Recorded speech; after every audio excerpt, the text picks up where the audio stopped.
أعوذ بالله من الشيطان الرجيم بسم الله الرحمن الرحيم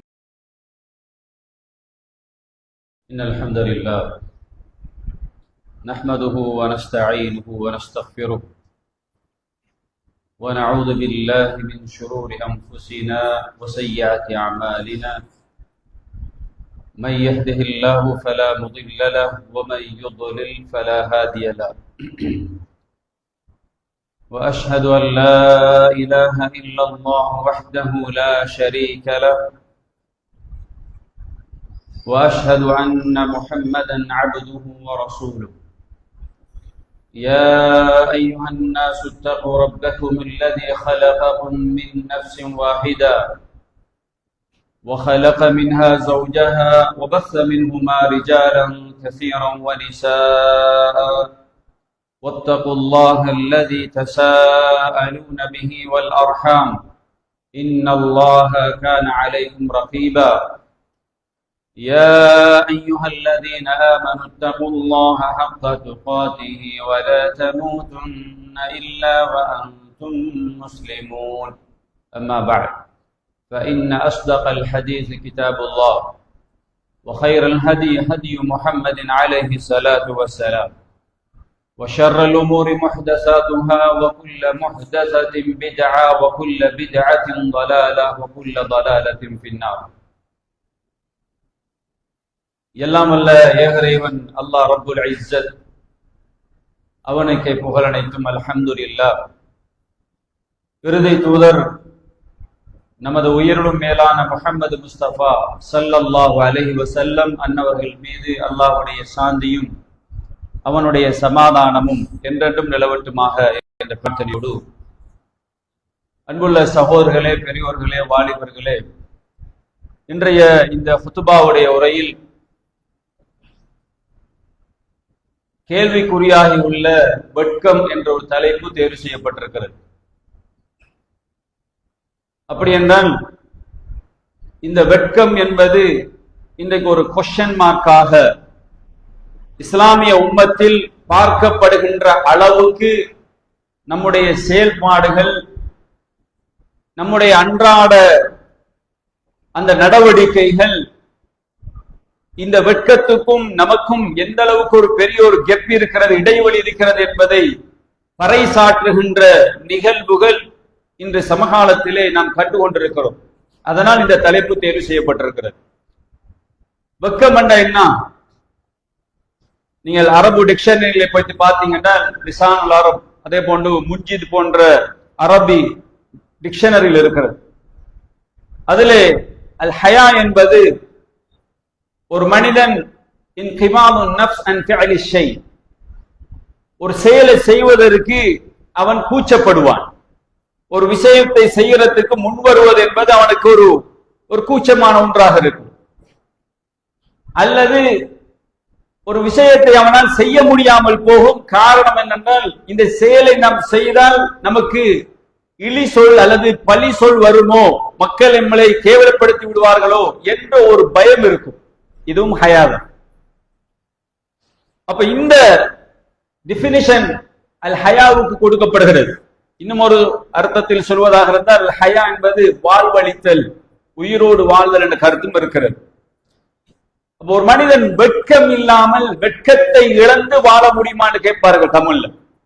அப்படித்தான், வெட்கம் இழந்து வெட்கத்தை விட்டுட்டு எப்படியப்பா வாழ்றது அப்படின்னு சொல்லுவாங்க. அதனால் அல் ஹயா என்ற வார்த்தை இவ்வளவு பெரிய ஒரு அர்த்தத்தை தரக்கூடிய ஒரு விஷயம். இதையே நாம் இந்த இடத்துல பேச காரணம் என்றால், இதை இஸ்லாம் ஈமானுடைய ஒரு பகுதியாக சொல்கிறது. ரசூலுல்லாஹி ஸல்லல்லாஹு அலைஹி வஸல்லம் சொன்னார்கள், அல் ஈமான் பித்உன் வ சித்தூன ஷுஅபா அல்லது 70 ஷுஅபா. ஈமான் என்பது 60 கிளைகளை, அதாவது 60 பிரான்ச்சஸ், ஈமானுக்கு கிளைகள் உண்டு. 70 கிளைகளை கொண்டது என்ற ரசூலுல்லாஹி ரெண்டு வார்த்தைகளும் ஹதீஸ்ல பயன்படுத்தப்பட்டிருக்கிறது. அப்ப 70 கிளைகளை கொண்டதுதான் ஈமான். அதுல டாப் லா இலாஹ இல்லல்லாஹ், கடைசி நிலை இமாத்தத்துல் அதா அனி தரீக், பாதையில் மக்களுக்கு இடர் தருகின்ற அந்த பொருட்களை ரிமூவ் பண்ணுவது, அகற்றுவது என்று ரசூல் ஸல்லல்லாஹு அலைஹி வஸல்லம் சொன்னாங்க. சொல்லிட்டு சொல்றாங்க, அல் ஹயாஉ ஷுஅபத்துன் மினல் ஈமான். அல் ஹயா என்பது, வெட்கம் என்பது, நாணம் என்பது ஈமானில் ஒரு பகுதி அப்படின்றார். அப்ப ஈமானில் ஒரு பகுதி தான் வெட்கம் என்றால், அது நம்முடைய ஈமானை பரீட்சிக்கின்ற, நம்முடைய ஈமானை மெருகூட்டுகின்ற ஒரு பண்பு. இது ஒவ்வொரு ஆண்களும் பெண்கள், ஈமானிய சமூகத்தில் ஒவ்வொரு ஆண்களும் பெண்களும் இந்த வெட்கம் உள்ள ஒருவனாக வாழ வேண்டும். ஏன் அது ஈமானோடு சம்பந்தப்பட்ட ஒரு பகுதி. இந்த வெட்கம் எடுபட்டு போனால் அந்த சமூகம் ஈமானுடைய அந்த பலகீனத்தில் வாழ்கிறது என்பது அர்த்தம். இப்ப கண்ணியமான சகோதரர்களை இப்ப யோசிச்சு பாருங்க, இந்த வெட்கத்தை எதற்கு இன்றைக்கு சமூகம் பயன்படுத்திக் கொண்டிருக்கிறது? எதுக்கு பயன்படுத்துவாங்க? நம்ம ஒரு மஜ்லிஸ் நடத்தி கொண்டிருப்போம், அது மார்க்க சபை. அந்த மார்க்க சபையில ஒருத்தரை கூப்பிட்டு, நீங்க குர்ஆனுடைய யாராவது ஒரு குர்ஆனில் மன்னமிட்ட ஒரு பகுதி எழுப்பி ஓதி காட்டுங்கன்னா, அப்பா நமக்கு அதெல்லாம் சரி வராது, சரி அதெல்லாம் நமக்கு கஷ்டம், அது எல்லாத்தையும் தெரியும், ஆனா அது எல்லாருக்கும் உனக்கு எப்படி சொல்றது, எப்படி ஓதி காட்டுறது? அப்படி ஒரு வெட்கம். ஏன்? மார்க்கத்துடைய விஷயங்களில், மார்க்கத்துடைய அதாவது அதை கற்றல் கற்பித்தல் விஷயங்களில் இன்றைக்கு எங்களுக்கு வெட்கம் இருக்கிறது. ஆனால் மறுபக்கத்தில் போய் பார்த்தீங்கன்னா, எதற்கு வெட்கப்படணுமோ அதற்கு வெட்கப்பட மாட்டார்கள். இன்னைக்கு நம்முடைய இஸ்லாமிய சமூகத்தை எடுத்துக்கொண்டால், சினிமாவிலே மூழ்கி போன சமூகமாக இருப்பதை பார்க்கிறோம். இன்னைக்கு சினிமாக்களை பார்ப்பது என்பது, அதை குடும்ப சகிதம் போய் தியேட்டர்களுக்கு முன்னால் போலியில் நின்று டிக்கெட் எடுத்து, தலையிலே தொப்பியோடும் முகத்திலே தாடியோடும் சிலர்கள் ஜுப்பாவோடும், எங்களுடைய பெண்கள் அபாயாவோடும் முக்காடுகளோடும் அந்த வரிசைகளில் நின்று டிக்கெட்டை எடுத்து அந்த படத்தை பார்த்து விட்டு அதற்கு கமெண்ட்ஸ் கொடுக்கின்ற அளவுக்கு நம்முடைய வெட்கம் இழக்கப்பட்ட சமூகமாக இன்னைக்கு நம்முடைய சமூகம் வாழ்ந்து கொண்டிருக்கிறது. இதுல நமக்கு வெட்கம் இல்லை. அது எப்படி மாற்றப்பட்டிருக்கு? இதுலதான் வெட்கப்படணும். இவ்வளவு பெரிய மோசமான, அல்லாஹ்வுடைய கோபத்தை ஏற்படுத்தக்கூடிய இந்த கூத்தாடிகளுடைய, விபச்சாரிகளுடைய இந்த சினிமாக்களை அரைகுறை ஆடைகளோடு அவர்கள் தருகின்ற அந்த காட்சிகளை பார்த்துவிட்டு, குடும்பத்தோடு பார்த்துவிட்டு, எந்தவித வெட்கமும் இல்லாமல் பிள்ளையோட, பெற்ற குழந்தை இருக்கிறது, சின்ன புள்ள, வளர்ந்து வந்த குழந்தை, அந்த குழந்தையும் வைத்துக் கொண்டு அந்த அரை நிர்வாணத்தோடு ஆடுகின்ற அந்த கூத்தாடிகளுடைய அந்த பாடல்களை, ஆடல்களை, அந்த காட்சிகளை எங்களுக்கு வெட்கம் இல்லாமல் பார்க்க முடிகிறது என்று சொன்னால், உண்மையிலே இது வெட்கமற்ற ஒரு சமூகம். அப்ப இந்த இஸ்லாமிய சமூகம் வெட்கம் இழந்திருக்கிறதா இல்லையா? ஆனா இதை யாரும் வெட்கமாக பார்க்கல. அது ஒரு பெரிய ஒரு கமெண்ட்ஸை கொடுக்கிறாங்க. நாங்கள் பெரிய ஒரு விஷயத்தை சாதித்து விட்டோம், எங்களுக்கு இந்த படத்துக்கு டிக்கெட் கிடைத்தது, அந்த அளவுக்கு பெருமையாக பேசுகின்ற அளவு. கண்ணியமான சகோதரர்களே, இது ஒரு சாரார். இன்னும் ஒரு சாராரை பார்த்தீங்கன்னா, வீட்டுக்குள்ளேயே கூத்தாடு, வீட்டுக்குள்ளேயே எல்லா வகையான, என்ன சொல்வார்கள் தமிழ்ல சொல்வார்கள், குப்பாடித்தனங்களை செய்வது. வீட்டுக்குள்ளே எல்லா வகையான இந்த சினிமாக்களை, இந்த நாதாரிகளுடைய இந்த காட்சிகளை தன்னுடைய குடும்பத்தோடு இருந்து சீரியல்களாக, பிக்சர்ஸ்களாக, பிலிம்களாக வீட்டில் அன்றாடம் சர்வசாதாரணமாக பார்த்து கொண்டிருக்கிறோம். யார் பார்க்கிறாங்க? சமூகத்தில் பெரிய தலைவர், சமூகத்தில் பள்ளிவாயல் நிர்வாகி, பெரியோர் ஹாஜியார், அல்ல சமூகத்தில் படித்தவர்கள், இவர்கள் தான் தங்களுடைய குழந்தைகளை வைத்துக் கொண்டு வீட்டில இந்த அநாகரிகமான செயலை செய்து கொண்டிருக்கிறார்கள். அப்ப இது அவங்களுக்கு என்ன வழங்கல்ல? இது ஒரு மோசமான, இது வெட்கத்தை இழந்த ஒரு செயலாக வழங்கல்ல. அரை நிர்வாணத்தோடு காட்சி வருகின்ற காட்சிவர்களை வெட்கத்தை உண்டாக்கல. அப்ப என்ன அர்த்தம்? நம்முடைய உள்ளத்திலிருந்து வெட்கம் விடுபட்டு போனது. நம்முடைய உள்ளத்திலிருந்து வெட்கம் விடுபட்டு போனது. இன்னைக்கு நம்முடைய பெண்களை நீங்க பாத்தீங்கன்னா சோசியல் மீடியாக்களிலே உலா வர்றாங்க. இன்னைக்கு எல்லாருக்கும் யூடியூப் சேனல் இருக்குது. அது நல்லதுக்கும் பயன்படுத்தலாம், கெட்டதுக்கும் பயன்படுத்த முடியும். பேஸ்புக் இருக்குது, சோசியல் மீடியா. ஒரு செய்தியை போட்டா உலகம் எங்கும் போயிடும். இங்கிருந்து நம்ம பேசுற இந்த பேச்சை உலகத்தில் உள்ள எல்லா மக்களும் கேட்க முடியும், பார்க்க முடியும். அந்த அளவுக்கு இன்னைக்கு குளோபலைசேஷன், அந்த பூகோள கிராமத்தில் வாழ்ந்து கொண்டிருக்கிறோம். ஆனா இதை பயன்படுத்துறவங்களை பாத்தீங்கன்னு சொன்னா யாரு பாக்குற சீரழிஞ்சு போறாங்க நம்ம முஸ்லீம்கள்.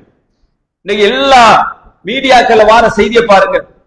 இஸ்லாமிய பெண்கள் முக்காடுகளை போட்டுக்கொண்டு, அபாயாவை போட்டுக்கொண்டு, இன்னைக்கு ஒரு மியூசிக் பாட்டை போட்டுக்கொண்டு ஆடுறாங்க. அதை வீடியோவாக எடுத்து அப்லோட் பண்ணி இருக்கிறாங்க. பேஸ்புக்ல பாக்குறோம், டிக்டாக்ல பாக்குறோம், யூடியூப்ல பாக்குறோம். இப்படி நம்மளுக்கு ஆத்திரம் வருது. அட இவள் ஒரு முஸ்லிமாக இருந்தா கூட முக்காட கலட்டிட்டு ஒரு அந்நிய பெண்ணை போல சரி ஆடிட்டு போட்டிருக்கலாமே என்று எண்ணுகிற அளவுக்கு, அதையாவது சிம்பிளாக நினைக்கிற அளவுக்கு நம்ம வந்துட்டோம். இவள் முஸ்லிம் தான், செய்யக்கூடாது, அதற்கு எதிராக தட்டி கேட்க வேண்டும்.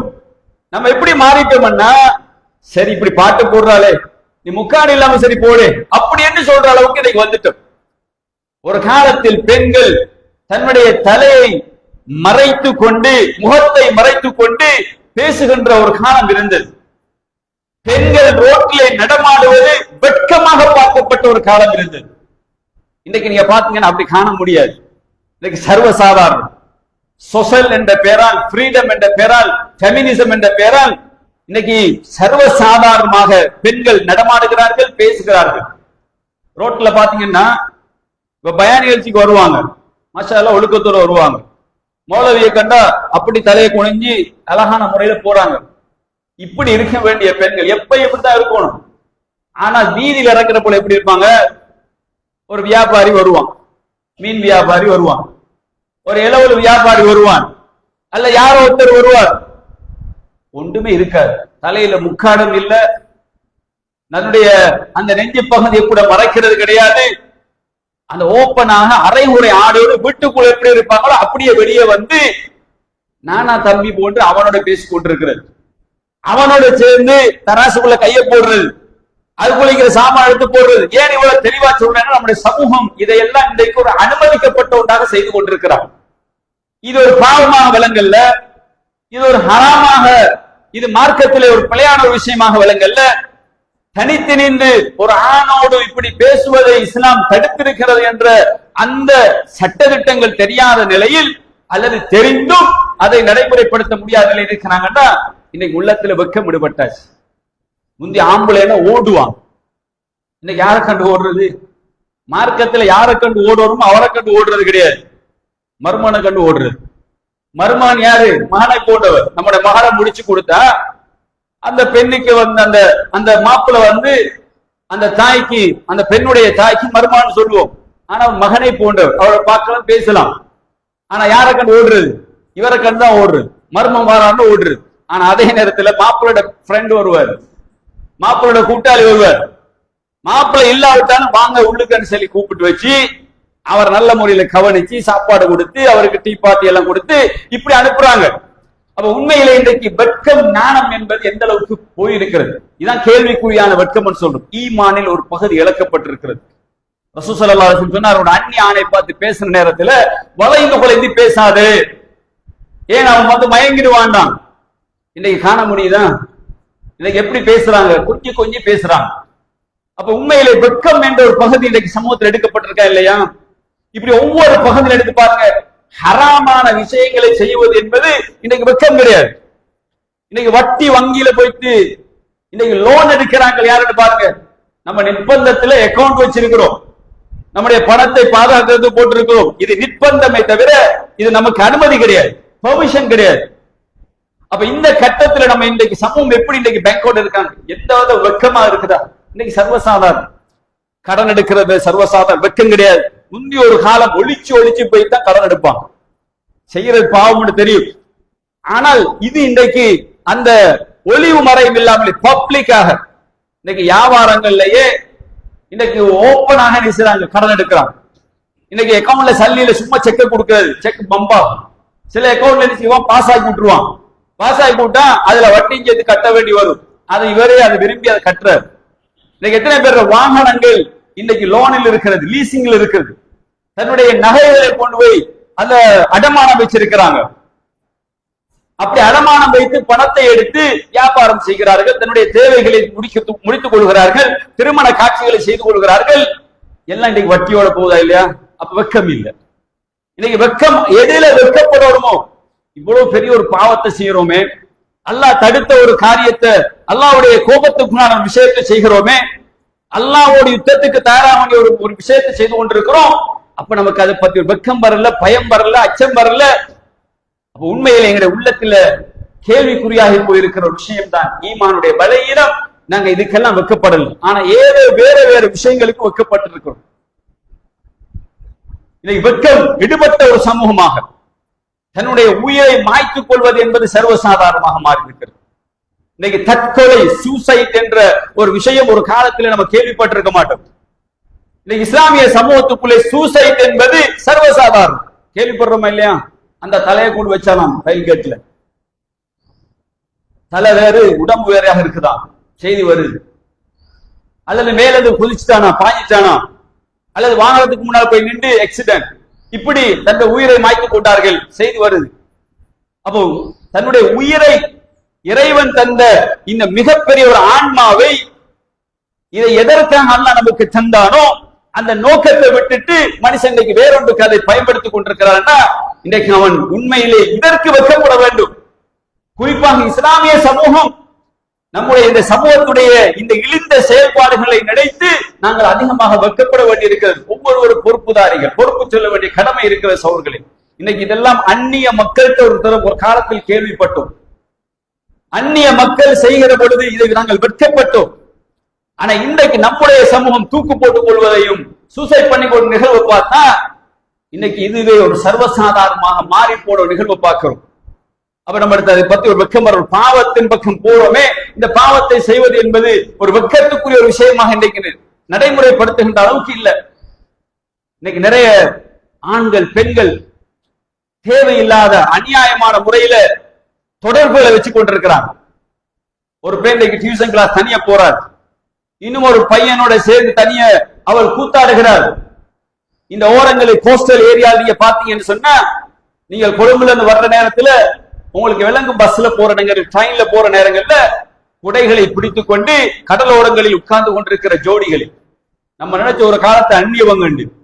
இன்றைக்கு அந்நியவர்கள் அல்ல, அபாயா உடுத்துக்கொண்டு வாலிப பெண்கள், பெண்மணிகள், நம்முடைய பிள்ளைகள் டியூஷன் கிளாஸ் என்ற பேரால அங்கிட்டும் இங்கிட்டும் அலைந்து கொண்டு தேவையில்லாத தொடர்புகளை, முறையற்ற தொடர்புகளை இன்றைக்கு வாலிபர்களுக்கு மத்தியில் ஏற்படுத்திக் கொண்டு இன்னைக்கு சீரழிந்து போய் அங்கும் இங்கும் அவர்களுடைய அந்த நடவடிக்கைகளை காண்றோம்.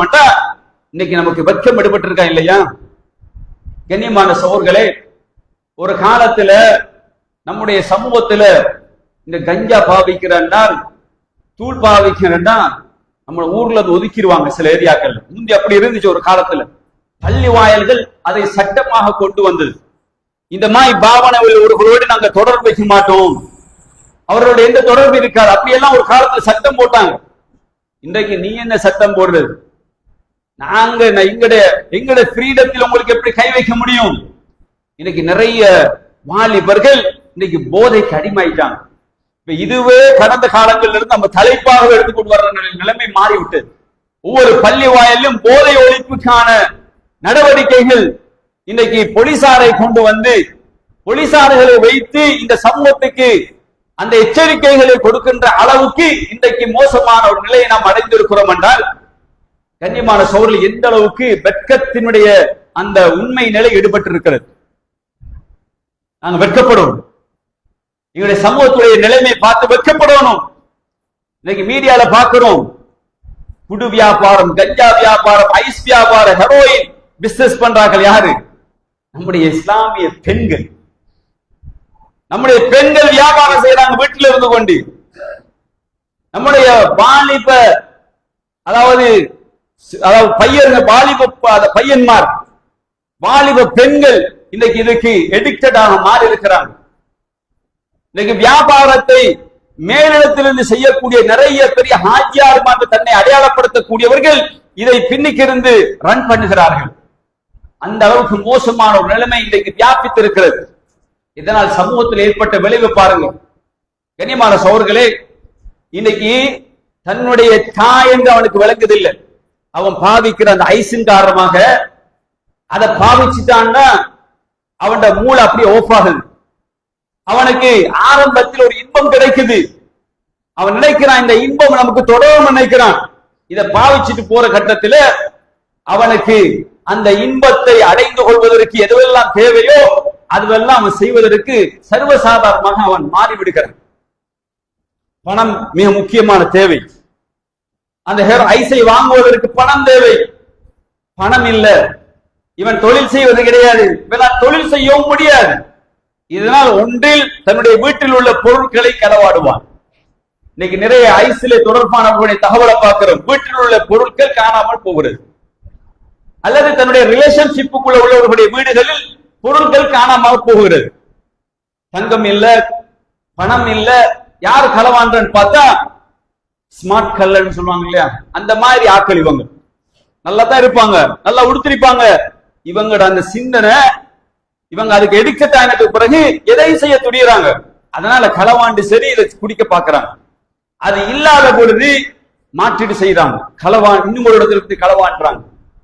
அல்லது தன்னுடைய குடும்பத்திலே ஃபைட் பண்ணி தாயையும் தந்தையையும் கொலை செய்யற அளவுக்கு போயிடுவாங்க.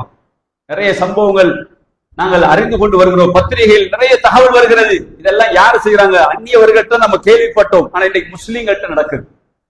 இஸ்லாமிய சமூகத்தில் உள்ளவர்கள் தன்னுடைய இந்த குடிப்பழக்கம், இந்த போதைக்கு அடிமையான காரணத்தினால் தன்னுடைய தாயையும் தந்தையையும் கொலை செய்து விட்டான். தன்னுடைய சகோதரியை கொலை செய்கிறான். செய்தியை பார்க்கிறோம். இயலாத கட்டத்தில் அவனை மாய்த்துக் கொள்கிறான். கண்ணியமான சகோதரர், பாருங்க எந்த அளவுக்கு இன்னைக்கு இந்த போதை அடிமையாக்கி, அந்த போதைக்கு அடிமையாகி கொண்டிருக்கிறோம். அப்ப இது வெக்கம் இல்லையா? இதை வியாபாரமாக செய்கின்றவர்கள் யோசிங்க. இன்னைக்கு எத்தனையோ வியாபாரி நம்ம இருக்கிறோம், நம்ம ட்ரேட் சமூகம் சொல்கிறோம். இன்னைக்கு நம்முடைய குரோசரியில இந்த சிகரெட், பீடி, கஞ்சா, இந்த மாதிரியான அபின் போன்றவைகளை விற்கின்ற சகோதரர்கள், நீங்க நினைக்கிறீங்க வருமானம் கிடைக்க நினைக்கிறீங்க. நீங்க மிகப்பெரிய சமுதாயத்தினுடைய சமூகத்தை அழிக்கின்ற, நீங்க யூத நசாரன சொல்லிக் கொண்டிருக்கிறீங்க. இன்னைக்கு இஸ்ரேல் பலஸ்தீன் மக்கள் அழிக்கிறாங்க, அவனை விட நீங்க மோசமானாக்கள். இந்த இஸ்ரேலுக்கான மோசமானாக்கள். ஏன் இஸ்லாமிய உம்மத்தை குழி தோண்டி புதைக்கின்றீர்கள் உயிரோடு? அப்ப இந்த வியாபாரம் செய்கின்ற ஒவ்வொரு வியாபாரிகளும் அவர் எப்படிப்பட்டவர்களா இருக்கட்டும், நமக்கு வெக்கம் வரணுமா இல்லையா? நம்முடைய சமூகத்தை நானே அழிப்பதற்கு காரணமா இருக்கிறேன் என்று ஒருவன் வெக்கப்பட வேண்டும். ஆனால் இன்றைக்கு வெட்கம் கிடையாது. அதுல ஒருத்தர் வெட்கம் இல்லை. அதில் நிறைய பணம் கிடைக்கிறது. குறுகிய காலத்திலே அவன் ரிச் மேனாக மாறுறதுக்கு வாய்ப்பு இருக்கின்றன. அவன் மென்டாலிட்டி அது மட்டும்தான், அதை மட்டும்தான் யோசிக்கிறான். சமூகத்தை பத்தி கவலை இல்லை. இன்னைக்கு நிறைய பேர் அதுக்கு எடிக்ட் ஆயிட்டாங்க. கண்ணியமான சகோதரர்களே, அதாவது தேசிய ஊடகங்கள் கட்டுப்பாட்டு சபை இந்த நாட்டிலே பல ஒவ்வொரு வருட காலங்களிலும் சில தகவல்களை குறிப்பிட்டு வருகிறது. இந்த நாட்டில் போதை என்பது எப்ப அறிமுகமாகுது என்றால் போர்த்துகேயர்கள் காலத்துல அறிமுகமாயிடுச்சு. 1505 போர்த்துகேயர்கள் இந்த நாட்டை ஆட்சி செய்கின்ற சந்தர்ப்பத்தில தான் அபின் என்ற ஒன்று இந்த நாட்டுக்குள்ள வந்துச்சு. அதுக்கு முன்னர் இந்த மக்களுக்கு அதெல்லாம் தெரியாது. பிற்பட்ட 1970க்கு பிறகுதான் ஹெரோயின் அறிமுகமாகுது. இந்த ஹெரோயினுக்கு அடிமையாக எத்தனை பேர்கள் ஜெயிலுக்கு போனார்கள்? அதனுடைய குற்றச்சாட்டின் அடிப்படையில் எத்தனை பேர்கள் ஜெயில வாழ்ந்து கொண்டிருக்கிறார்கள்?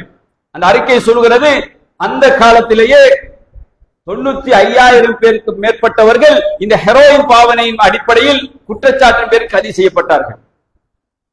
இன்னைக்கு 2024 அறிக்கை சொல்கிறது 1,64,000 பேர் இந்த ஐஸ் பாவனைக்கு, இந்த போதைப் பொருளுக்கு அடிமையாக கைது செய்யப்பட்டிருக்கிறார்கள். 1,64,000 பேர். கஞ்சா ஒழிக்காக, கஞ்சா பாவித்து கைதானவர்கள் கிட்டத்தட்ட 3 லட்சம் பேர். ஹெரோயினுக்கு அடிமையாக ஹெரோயின் பாவித்து கைது செய்யப்பட்டவர்கள் அதே போன்று 3 லட்சம் பேர். இன்னைக்கு ஜெயில்களில் குற்றச்சாட்டு பேர் கைது செய்யப்பட்டிருக்கிறாங்க. இதுல கவலைக்குரிய விஷயம் என்னன்னா, இதுல யார் ஈடுபாடு கூடுதலாக காட்டுறாங்கன்னா 15 17 வயசுக்கு உட்பட்ட மாணவர் சமூகம், இளைஞர் சமூகம் என்ற அறிக்கை வருது. எவ்வளவு கவலைப்பட வேண்டிய விஷயம். 63, அதாவது அண்மையிலே வந்த ஒரு அறிக்கையின் அடிப்படையில் ஜெயிலில் இப்பொழுது இருக்கக்கூடியவர்கள் 35,000 பேர் இந்த நாட்டிலே ஜெயில்களில் இருக்கிறாங்க. இதுல 63 அல்லது 65% இந்த போதை வஸ்துக்கு அடிமையாகி கைது செய்யப்பட்டவர்கள் என்ற தகவல் வருது. எந்த அளவுக்கு இந்த நாட்டில் இந்த போதை என்றது எவ்வளவு பெரிய ஒரு தாக்கத்தை செலுத்தியிருக்கிறது. நம்ம தான் போதை ஒழிப்புக்கு எதிரானவர்கள். போதை ஒழிப்பையே மார்க்கத்துடைய ஃபண்டமெண்டலாக கொண்டவர்கள் இஸ்லாமியர்கள். அல்லாஹ்வுடைய தூதர் ஸல்லல்லாஹு அலைஹி வஸல்லம் அவர்கள் வளர்த்தெடுத்த சமூகம் எப்படிப்பட்ட குடிகாரர்கள், எப்படிப்பட்ட போதையில் இருந்தவர்கள், எந்த அளவுக்கு எடிக்டடான ஆட்கள் என்பது வரலாற்றிலே ஜாஹிலியா வரலாற்றை படித்தால் தெரியும். நம்ம என்ன குடிகாரர்கள், அவர்கள் பீப்பாய் கணக்கிலே மது அருந்தியவர்கள். எப்ப அல்லாஹ்வுடைய தூதர் ஸல்லல்லாஹு அலைஹி வஸல்லம் அவர்கள் மது ஹராம், அல்லாஹ்வுடைய தூதர் ஸல்லல்லாஹு அலைஹி வஸல்லம் அவர்கள் இந்த கொள்கையை அந்த மக்களுடைய அதாவது உள்ளத்திலே விதைத்தார்களோ அதை ஏற்றுக்கொண்டு இஸ்லாத்தின் பக்கம் வந்ததற்கு பின்னர், ரசூல் ஸல்லல்லாஹு அலைஹி வஸல்லம் மதீனாவுக்கு போனதற்கு பின்னர், ஹிஜ்ரத்துக்கு பின்னர் மது ஹராம் என்று டோட்டலாக டிக்ளேர் பண்றாங்க. ஒரே அறிவிப்பு தான். இந்த அளவுக்கு வரலாறு சொல்கிறது, வீதிகள், மதீனத்து வீதிகளிலே மது ஆறு ஓடியது. பீப்பாய்கள், மது பீப்பாய்கள் எல்லாம் அப்படி கவிழ்க்கப்பட்டது.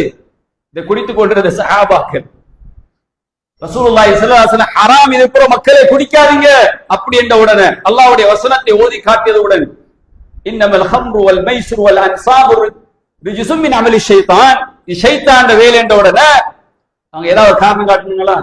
யார சொல்லுவாங்க, பழகிட்டேன் யார சொல்லலாம், எங்களுக்கு புனர்வாழ்வு அளிக்கிறதுக்கு ஒரு முகாம் ஏற்படுத்துங்க. அப்படித்தானே இன்னைக்கு சமூகத்தில் புனர்வாழ்வு அமைப்பு. நாட்டுல 17 அரச நிறுவனங்கள் இருக்கிறது புனர்வாழ்வு அளிப்பதற்கு. அதே நேரத்தில் அரசு சார்பற்ற பிரைவேட்டான 24 நிறுவனங்கள் இருக்குது. இதற்கென்று ஈடுபடக்கூடிய அந்த சைக்காலஜி சம்பந்தமாக இவர்களை, உளவியல் சம்பந்தமாக இவர்களை திருத்துவதற்கு அதற்கென்று பாடுபடுகின்ற மிகப்பெரிய ஒரு குழாம் இருக்கிறது. அதற்காக மிகப்பெரிய அளவில் நாட்டிலே செலவு செய்யப்படுகிறது. கண்ணியமான யோசிச்சு பாருங்க, சஹாபாக்கள் அப்படி கேட்டாங்களா? இஸ்லாமிய சமூகம் சோர்களே, ஈமானிய சமூகம் அப்படித்தான் இருக்க வேண்டும். பாவமா ஹராமா உடனே விலக வேண்டும், படிமுறை கிடையாது. இன்னைக்கு நம்ம அந்த மார்க்கத்தில் வளர்ந்தவர்கள் இன்னைக்கு ஹராம், நமக்கு ஹராமாக்கப்பட்டு தடுக்கப்பட்ட ஒன்றை இன்னைக்கு நம்ம பாவித்துக் கொண்டும் அதிலே நாங்கள் எடிக்கட் என்ற பேராலும் இல்ல எங்களுக்கு உடனே விட முடியாது, எங்களுக்கு கொஞ்சம் காலம் தேவை என்று காரணம் சொல்லிக் கொண்டிருக்கிறோம். எப்படி நாங்க சுவர்க்கத்தை ஆசைப்படலாம்? சுவர்க்கத்தை ஆசைப்படுறீங்களா இல்லையா? அந்த மக்கள் தனக்கு அவ்வளவு விருப்பமாக இருந்தும் கூட அதை உடனடியாக விட்டார்கள். ஆனா இன்றைக்கு நம்ம காரணம் சொல்லிக் கொண்டிருக்கிறோம். சிகரெட் குடிக்கிறாங்களா பார்த்தா சொல்லுவாங்க, உடனே முடியாது, நம்ம ஒரு பக்கெட்டு குடிச்சிட்டு இருந்தோம், இப்ப மாஷா அல்லாஹ் ஒரு நாளைக்கு ஒரு 3 சிகரெட், 3 சாப்பாட்டு வேலை. இதை சொல்றதுக்கு உனக்கு வெக்கம் இல்லையா? உனக்கு எனக்கு வெக்கம் இல்லையா? இன்னைக்கு நம்முடைய பிள்ளையோட கையில பீடி சிகரெட் வாங்குறதுக்கு காசு கொடுக்கின்ற தகப்பன்மார்களே, உங்களுக்கு வெக்கம் இல்லையா? ஹராத்தை நீங்கள் ப்ரோமோட் பண்ணுகிறீர்கள். உங்களோட பிள்ளை நீங்க குடிச்சிட்டு வீசின அந்த துண்டு பீடிய, துண்டு சிகரெட்டை தான், அந்த அரைகுறை சிகரெட்டை குடிச்சுட்டா அவன் ரகசியமாக குடித்து குடித்து அதற்கு அவன் பழகி போய் இன்றைக்கு அவன் உங்களுக்கு எதிராக வந்து நிற்கிறான், உங்களை கொல்லுவதற்கு நிற்கிறான், உங்களோட சொத்துல பங்குகள் நிற்கிறான், இதை தாங்கிறான், சொத்தை அழிக்கிறவனாக வருவான். இன்னைக்கு நிறைய பெரிய பெரிய ஃபேமிலிக்குள்ள கதையை கேட்கிறோம், எல்லாம் மூடி மறைச்சிட்டு இருக்கிறாங்க. கௌரவ பிரச்சனை, கௌரவம் போயிடும். பெரும் பெரும் புள்ளிகள், இன்னைக்கு பிள்ளைகள் இதற்கு எடிக்டட். அல்லாஹ் காப்பாற்ற வேண்டும். கண்ணியமான சகோதரர்களே, அந்த அளவுக்கு இன்றைக்கு இஸ்லாமிய சமூகம் இன்றைக்கு போதைக்கும் ஐஸுக்கும் அடிமையாகி போயிருக்கிறார்கள். இன்னைக்கு ஐஸ் என்றது சில கெமிக்கல் கண்டுபிடிக்கிறான். பல, அதாவது இன்னைக்கு இந்த நாட்டிலே மிகப்பெரிய அளவில், அதாவது கோல்டன் சர்க்கிள் சொல்வார்கள், அந்த அளவுக்கு இந்த நாட்டிலே, அதாவது போதை பரிமாற்றம் செய்யப்படுகின்ற இந்த நாட்டிலே இருந்துதான் அதை டேர்ன் பண்ணுகின்ற அளவுக்குள்ள ஒரு முக்கியமான இடமாக இந்த இலங்கை இருக்கிறது. ஈரானில் இருந்தும் ஆப்கானில் இருந்து வருகின்ற எத்தனை வகையான போதை வஸ்துக்கள் இந்த நாட்டினூடாகத்தான் செல்கிறது சொன்னால் எந்த அளவுக்கு இதற்கு பின்னால் அரசியல் பலங்கள், பெரும் பெரும் புள்ளிகள் இருக்கிறார்கள் என்ற விஷயங்களை பார்க்கிற பொழுது எங்களை கட்டுப்படுத்துகின்ற ஒரே ஒரு கொள்கை இஸ்லாம் என்று மட்டும் இருந்தால் சகோதரர்களே, அல்லாஹ்வுடைய பயம் மட்டும் இருந்திருந்தால், ஈமான் மட்டும்தான் என்று நீங்கள் உறுதியாக நம்பியிருந்தால், இந்த சமூகத்தை நாங்க கவலைப்பட தேவையில்லை, அழ தேவையில்லை. எங்களை யாரும் கண்ட்ரோல் பண்ண தேவையில்லை. எங்களை யாரும் எங்களை புனர்வாழ்வு அளிக்கிறதுக்கு எங்களை கொண்டு போய் அந்த கந்தக்காடோ இதோ கொண்டு போட வேண்டிய அவசியம் இல்லை. எங்களுக்கு இந்த ஒரு உரை போதும், அல்லாஹ்வுடைய வார்த்தை போதும், நபிகளாருடைய வார்த்தை போதும். அல்லாஹ்வுக்கு முன்னால் நான் சரண்டர் என்று நீங்க வந்துட்டீங்க, அதெல்லாம் தூக்கி வீசிடுவீங்க. எனக்கு சுவர்க்கம் வேணும். சஹாபாக்களை எப்படி வாழ்ந்தாங்களோ அப்படி நானும் வாழ வேண்டும் என்ற அந்த ஒரு நிலை மட்டும் இருந்தா நீங்க இந்த வியாபாரத்தின் பக்கமே போக மாட்டீங்க. உங்களுக்கு வெட்கம் வரும். இந்த வெட்கம் எடுபட்ட காரணத்தினால் இன்னைக்கு வெட்கம் என்பது ஒரு கேள்விக்குறியா கொஸ்டின் மார்க்காக இருந்து கொண்டே வருகிறது. கண்ணியமான சகோதரர்களே, அல்லாஹ் நம்மளை காப்பாற்ற வேண்டும். இது ஒரு மிக நீண்ட ஒரு தலைப்பு. ஆனால் நாங்க எந்த அளவுக்கு நாங்க இதுல கவனம் செலுத்துறோம் என்ற ஒரு விஷயத்தை நீங்கள் ஒவ்வொருவரும் புரிந்து கொள்வதற்காக வேண்டி ஒரு அட்வைஸாக சொல்கிறோம். நாங்க ஒவ்வொருவரும் இதற்கு எதிரானவர்களாக இருக்க வேண்டும். நம்முடைய ஊர்களிலே இதை ஒழிப்பதற்கு நாங்கள் தயாராக வேண்டும். இப்படிப்பட்ட நாசகரமான செயல்கள் எங்களுடைய மாணவர்களிடத்தில் நிகழ்வதை கண்டால் அதற்கான ஆக்ஷனை நாங்கள் எடுக்க வேண்டும். ஒவ்வொருவர்களும் பெரியவர்கள் யாராக இருந்தாலும் பிரச்சனை இல்லை. அவன் எவ்வளவு பெரிய அரசியல்வாதியாக இருக்கலாம், எவ்வளவு பெரிய ரிச்மேனாக இருக்கலாம், எவ்வளவு பெரிய ஆளாக இருக்கலாம். ஆனால் அவன் இந்த சமூகத்தை அழிக்கின்ற நாசகாரமான இந்த வேலையில் அவன் ஈடுபட்டால் அவனை நீங்கள் அரசாங்கத்துக்கு முன்னால், பாதுகாப்பு அந்த உத்தியோகத்திற்கு முன்னால் கூட நிறுத்துங்கள். அதற்குத்தான் உங்களுக்கு அல்லாஹ்விடத்திலே தரஜாக்கள் இருக்கிறது, கூலி இருக்கிறது. இதை ஒவ்வொரு ஊர்களில் இருக்கக்கூடிய பள்ளி வாயில்கள் நடைமுறைப்படுத்த வேண்டும். தலைவர்கள் இதற்கு முன்வர வேண்டும். நம்முடைய ஊரை சுத்தம் பண்ண வேண்டும். இப்படிப்பட்ட மோசமான ஏன் நாளைய இளைஞர், நம்முடைய சமூகத்தின் தலைவர், நம்முடைய வாலிபர்கள், நம்முடைய வாலிப பெண்கள் இவர்களை காப்பாற்றவில்லை என்று சொன்னால், கண்ணியமான சகோதரர்களே, உங்களுடைய வாழ்வு கேள்விக்குறியாகும். உங்களுடைய சந்ததிகளுடைய வாழ்வு கேள்விக்குறியாகும். நீங்கள் சேர்த்து வைத்த சொத்துக்களுடைய நிலைமை கேள்விக்குறியாகும். பயந்து கொள்ளுங்கள். ஆகவே இதிலே நாங்கள் வெட்கப்பட வேண்டும். இந்த விஷயத்துக்காக நாங்கள் முழு மூச்சாக இறங்கி செயல்பட வேண்டும். இதற்காக எல்லோரும் கைகோத்து நிற்க வேண்டும். அல்லாஹ் தஆலா நம் அனைவருக்கும் அந்த திடகாத்திரமான நம்பிக்கையையும் உறுதியையும், இந்த ஈமானிய வெட்கம் என்ற அந்த ஈமானை நாங்கள் வளர்த்தெடுப்பதற்கு, அதற்கான முயற்சியில் ஈடுபடுவதற்கு அல்லாஹ் நம் அனைவருக்கும் துணை செய்வானாக. வாஹிர் தஅவானா அல்ஹம்துலில்லாஹி ரப்பில் ஆலமீன்.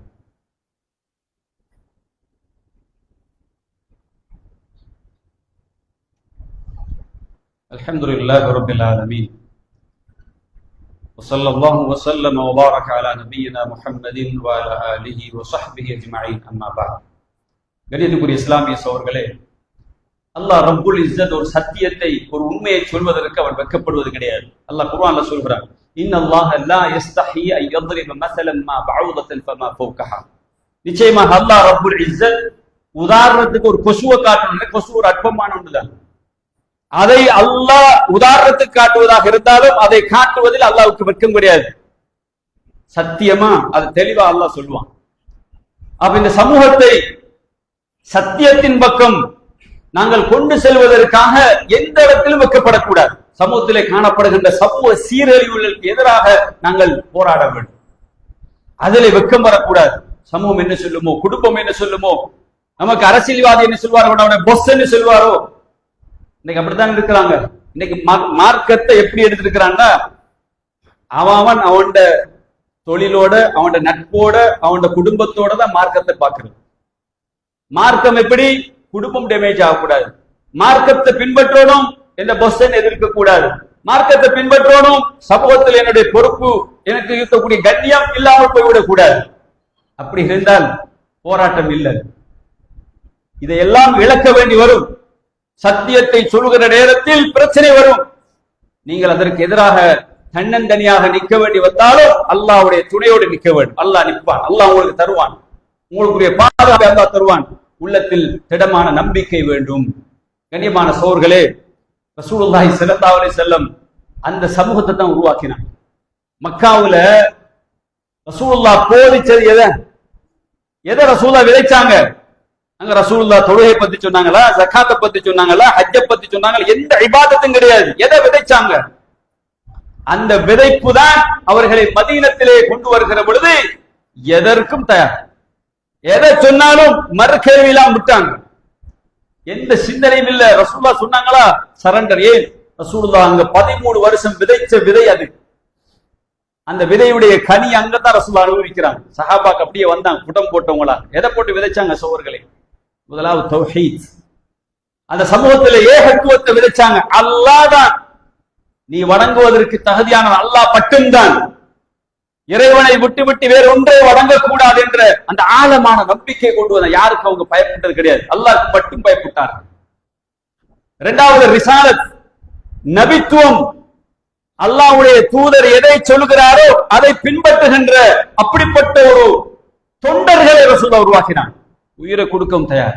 நபியா, எங்களோட உயிர் போனால் பிரச்சனை இல்லை, எங்களை கழுகு மரத்தில் கட்டி எங்களுடைய உறுப்புகள் சல்லடைகளாக்கப்பட்டாலும் பிரச்சனை இல்லை, அல்லாஹ்வுடைய தூதர் நபியுல்லாஹ் என்று சொல்வதில் அவர்களுக்கு தயக்கம் இருக்கு. அதை விதைச்சாங்க ரசூலுல்லாஹி ஸல்லல்லாஹு அலைஹி வஸல்லம். சுமையா, யாசிர் ரலியல்லாஹு குடும்பம் மக்காவில் ரசூலுல்லாஹ் பார்க்கறாங்க, கைதிகளால் கட்டும் வேதனை செய்யப்படுறாங்க. பிலால் கடுமையா வேதனை செய்யப்படுகிறார். சுஐப், சல்மான், கண்ணியமான சோரை யோசிச்சு பாருங்க. அந்த நேரத்தில் எந்த பலமுமே கிடையாது. அல்லாஹ்வுடைய தூதரை அவர்கள் நேசித்தார்கள். ஈமான் கொண்ட ஒரே காரணத்துக்காகத்தான் அவ்வளவு தியாகங்கள். இன்னைக்கு நமக்கு என்ன தியாகம்? நம்ம என்ன செஞ்சு கொண்டிருக்கிறோம்? நமக்கு ஒரு பள்ளி வந்தாச்சு, நம்ம வேண்டியதை பேசலாம்.